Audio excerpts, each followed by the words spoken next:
বলছিলেন না, এটা বামনপাড়া। যদি সত্যি কেউ মন্ত্র জেনে থাকে আমার উপরে রাগ করবেন না, নিজেকে প্রশ্ন করুন।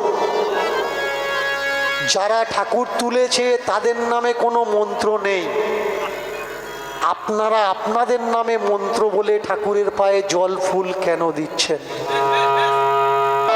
আমার ধর্মের নাম যদি হিন্দু ধর্ম না হয়, আমার ধর্মের নাম তাহলে কি? এর জন্য আপনাকে স্টাডি করা লাগবে, পড়াশোনা করা লাগবে, পড়া লাগবে প্রিন্সেস। পড়লেই বুঝতে পারবেন এই ভারতবর্ষের ধর্মের কেন নেই। এই ভারতবর্ষের প্যান্ডেল বেঁধে চাঁদা তুলে ঠাকুর পূজা করলে বামনেরা পূজা করতে এসে তাদের নামে ফুল জল আর মন্ত্র পুড়ে দিলে অসৌচ বলে। অসৌচ মানে কি? অসৌচ মানে নোংরা, শৌচ মানে কি? পরিষ্কার। এবার কারোর বাড়িতে যদি কেউ মারা যায় তাহলে সে বাড়িতে নোংরা হলো কি করে বলে বোঝাতে পারবে? শ্মশানে যান, যে বাড়িতে মারা গেছে, মারা যাওয়ার দশা, দশা কতদিন পরে দশা হয় মানে না? কদিনের দিন দশা হয়? 9 দিনে দশা হয়। 9 দিনে দশা কি করে হবে? আমার তো কেউ মরেনি বোধ হয়, এখনো ঠিক করে পাচ্ছে না। দেখেছো কত দামি দামি হিন্দু, কনফিউশন হয়ে গেছে কদিনে দশা হয় জানে। 9 দিনে দশা যাক। আমার মাথায় এইটা ঢোকে না যে 9 দিনে দশা কি করে হয়। 9 দিনে তো নশা হবে।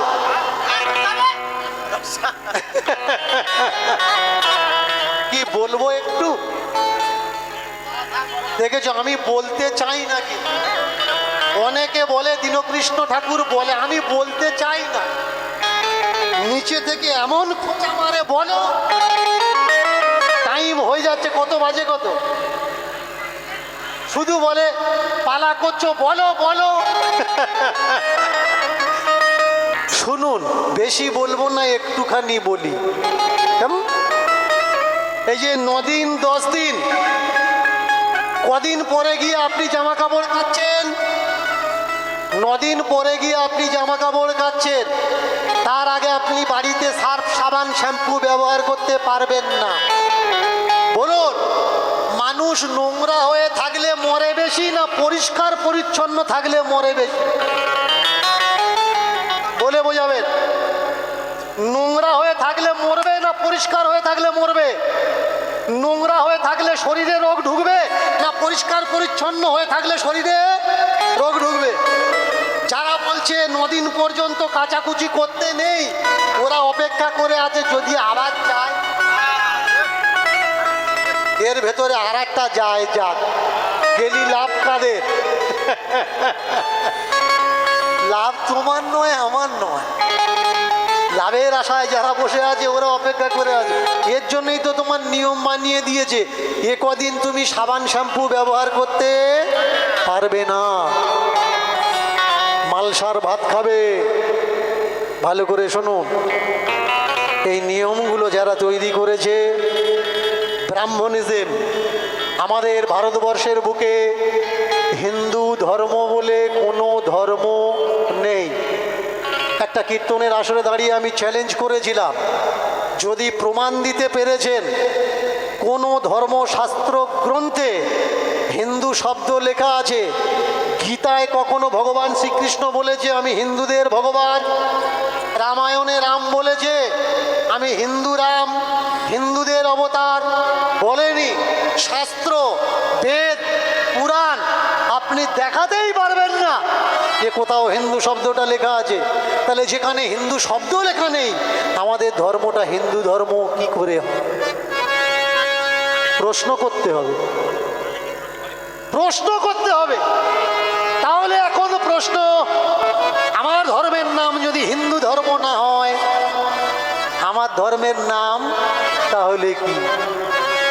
এর জন্য আপনাকে স্টাডি করা লাগবে, পড়াশোনা করা লাগবে, পড়া লাগবে প্রিন্সেস।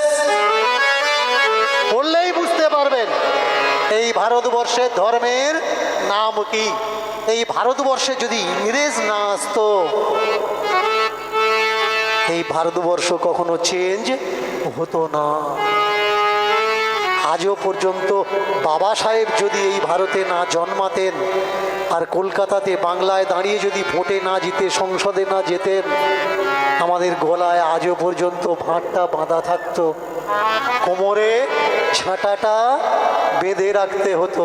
এই যতটুকু অধিকার, স্কুলে যাওয়ার অধিকার, পড়াশুনোর অধিকার, মন্দিরে যাওয়ার অধিকার, আপনারা যে বিয়ে বাড়িতে ঘি দেন না, তরকারিতে ঘি দেন, ঘি খাওয়া শূদ্রের অধিকার নেই।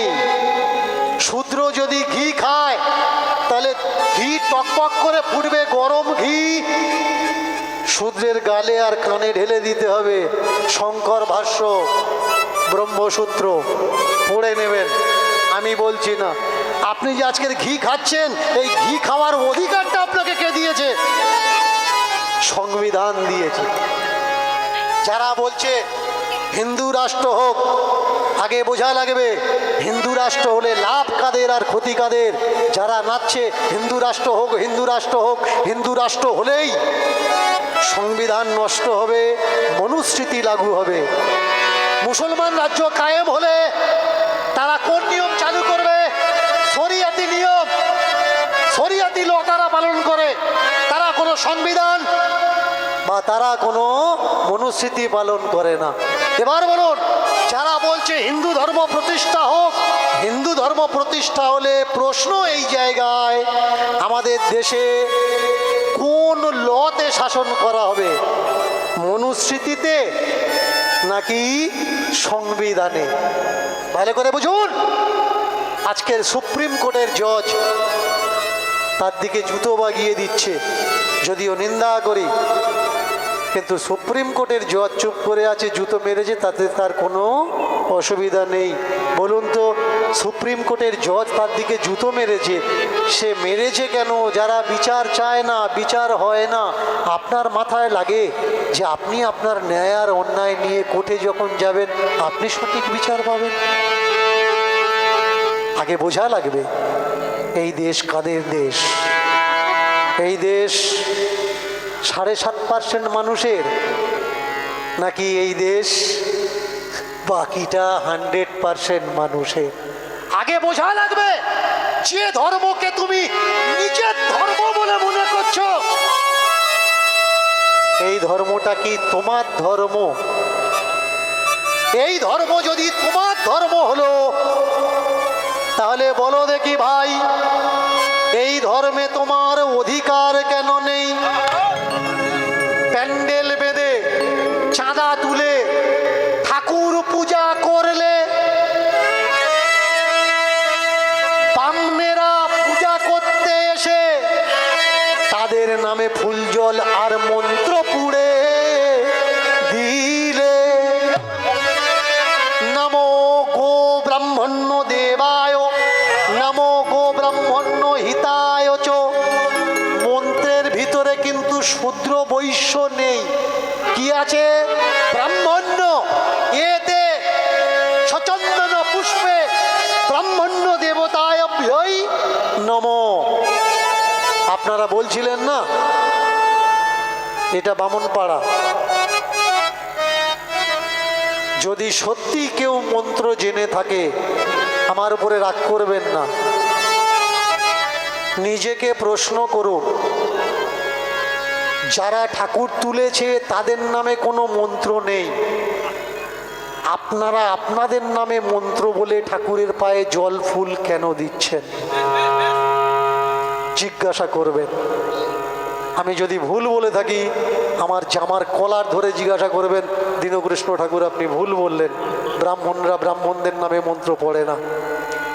যে পূজা করে তাকে জিজ্ঞাসা করবেন যে আপনি এই মন্ত্রটা উচ্চারণ করেন, ব্রাহ্মণ্য দেবতায় ভ্যো নমঃ, সে বলবে হ্যাঁ উচ্চারণ করি। আমার উক্তি কোন জায়গায়? আমি গ্রামে গ্রামে গিয়ে চিল্লাচ্ছি কেন? তুমি যেমন পূজা করতে এসে বলছো নমো গো ব্রাহ্মণ্য দেবায়, গো ব্রাহ্মণ্য হিতায় চ, তেমনি বলুন না নমো শূদ্রায়, নমো বৈশ্যায়, নমো ক্ষত্রিয়ায়। অসুবিধে কোথায়? তোমাদের নামে যেমন তোমরা ফুল জল দিচ্ছ, শূদ্রের নামও উচ্চারণ করে ফুল জল দাও, বৈশ্যের নামেও উচ্চারণ করে ফুল জল দাও, ক্ষত্রিয়ের নামেও উচ্চারণ করে ফুল জল দাও। গীতা পড়ে নেবেন, গীতাতে স্পষ্ট লেখা আছে বৈশ্য শূদ্র নারী এরা পাপ জনি। বৈশ্য শূদ্র নারী এরা পাপ জনি, এদের বৈদিক ক্রিয়াদি করার কোনো অধিকার নেই। তথাপি গোবিন্দ তাদেরকে কৃপা করে। কে বলছেন? ভগবান শ্রীকৃষ্ণ। আপনাদের কি মনে হয় ভগবান শ্রীকৃষ্ণ প্রত্যেকটা জীব আদি কীট পতঙ্গ সৃষ্টি যদি রচনা করে থাকে, তাহলে নিজ জাতকে তৈরি করেছে ভগবান তৈরি করেছে, অসুরকে তৈরি করেছে ভগবান তৈরি করেছে। ভগবান গীতাতে বলছেন জীবের সাধ্য কিচ্ছু নেই, জীবের সাধ্য কিছু নেই, জীব যা করে আমি করাই মাত্র। ভালো করে শুনবেন, এটা আমার কথা না, এটা গীতার কথা। ভগবান শ্রীকৃষ্ণ বলছেন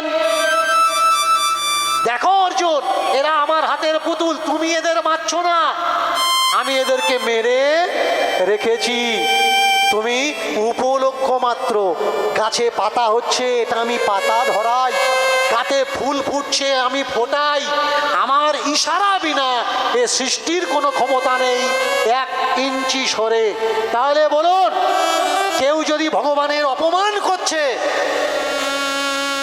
তাহলে ভগবান তাকে দিয়ে অপমান সূচক কথা বলাচ্ছে না ও বলছে?